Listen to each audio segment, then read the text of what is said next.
Da bi dobili pravi anime, pre svega je potrebna dobra priča, početak, rasplet i kraj, a pre svega animacija.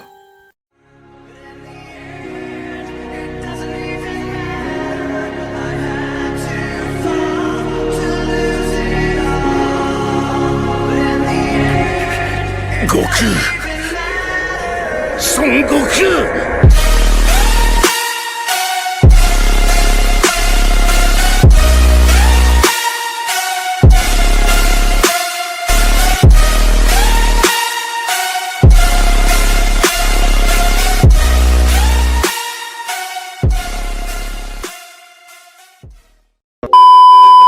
I pozdrav ljudovi moji, kao što vidite današnja tema klipa je animacija. Kad kažem animacija ne mislim na sve anime nego isključivo na Dragon Ball. Zato što je to jednostavno kontent na mom kanalu koji uveliko možemo početi. Kroz mnoge Dragon Ball serijale prošli smo kroz stotine epizoda, kroz mnoge borbe. U početku prvi serijal je imao brutalnu animaciju kao i posljednjega Z. Ali ubedljivo što je vreme brže prolazilo i odmicalo, došli smo sve do danas. Da, 24 godine u budućnost, kada se dosta toga promenilo od samog crtanja devete umetnosti, pa sve do savremene tehnologije.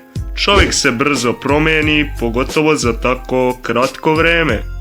I taman se ponadate da ćete dobiti nešto legendarno, nešto epski, super, a zapravo dobijete ovo.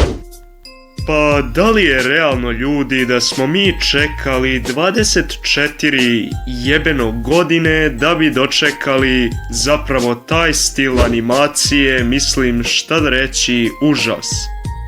Zato ću vam danas predstaviti razliku između stare i nove animacije vezane za Dragon Ball serijale, a to ću početi sa nekoliko slika, počnimo.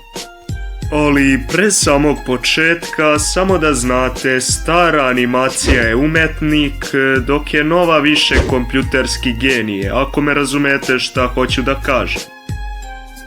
Ovo vam je ljudi prvi primjer.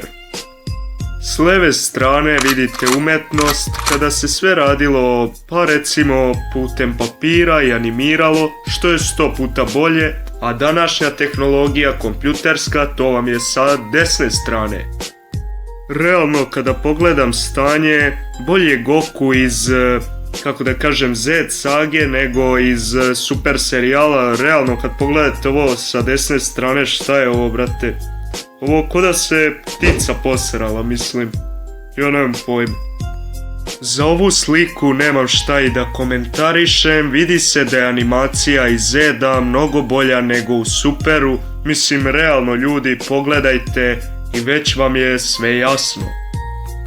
Pouka ovog klipa jeste to da koliko god da je loša animacija, treba ispoštovati sam serijal i odgledati taj anime. Tako da animacija se bukvalno i sad i popravila u Superu, to ste vidjeli u Broly filmu i bit će još bolja u nastavku. Tako da moja preporuka, nastavite sa gledanjem i uživajte. Ipak, Dragon Ball je Dragon Ball. I to bi bilo to ljudovi moji, ako vam se svideo klip obavezno bacite like i subscribe, eto čisto da me podržite. Napišite kako vam se svideo klip i koju sljedeću temu vezano za Dragon Ball serijale da odabere. Do tada, peace!